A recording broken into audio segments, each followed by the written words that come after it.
Bismillahirrahmanirrahim. Esselamu Aleyküm değerli izleyenler. Saatlerimiz 19'u gösterirken Rehber TV ana haber bülteni ile karşınızdayız.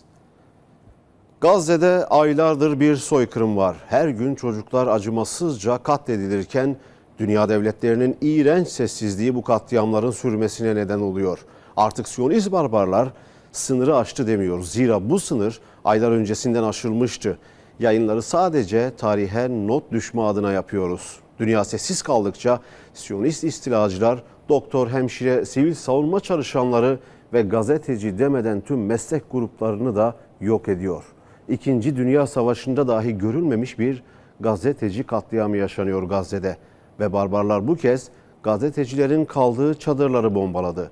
Haberciler diri diri yakıldı. Bu nedenle Gazze'de acımasızca katledilen gazetecilerin anısına ekranımızı bir dakikalığına kapatarak ana habere başlıyoruz.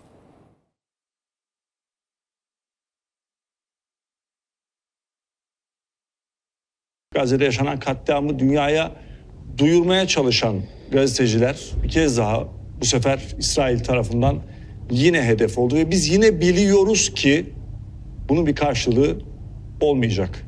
O yüzden aramızda konuşurken bu haberleri paylaşıyoruz da ne oluyor diye sormadan kendimizi alamıyoruz ve şöyle de diyoruz: Gazze'de yaşasaydık eğer, çoluğumuz, çocuğumuz, ailemiz o topraklarda yaşıyor olsaydı nasıl bir karar alırdık, ne kadar daha Gazze'de kalırdık? Gazetecilerin hedef alındığı çadırda Filistinli Hilmi El Fakavi gazeteci hayatını kaybetti. 10 kişi yaralandı. Bu 10 kişinin 9'u da meslektaşımızdı.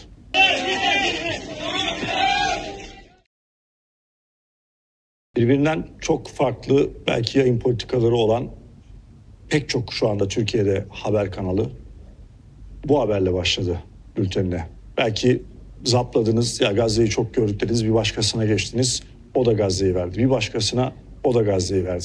Hep birlikte ana habere ve bu saate bu haberle başladık. Öyle planladık pek çok meslektaşımızla, bambaşka kanallardan, bambaşka yollardan insanlarla. Bültenimize başlıyoruz değerli izleyenler. İsrail'in katil başbakanı Netanyahu, Ramazan bayramında Gazze'ye yönelik saldırılarda vitesin artırılacağını söylemişti. Artık Gazze'de hareket eden her canlı hedef. Gazeteciler, sağlık çalışanları, çocuklar ve kadınlar. Son olarak gazetecilerin kaldığı çadırı hedef alan hava saldırılarında Filistinli gazeteci Hilmi El Fakavi diri diri yanarak hayatını kaybetti. 9 gazeteci de yaralandı.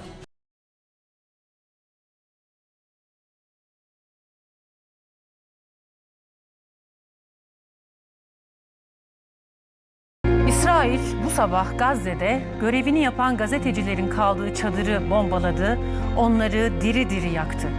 Dünyada ilk kez gazeteciler topluca katledildi bugün. İsrail sadece insanları değil, gerçeği de yok etmeye çalışıyor, gazetecileri susturarak.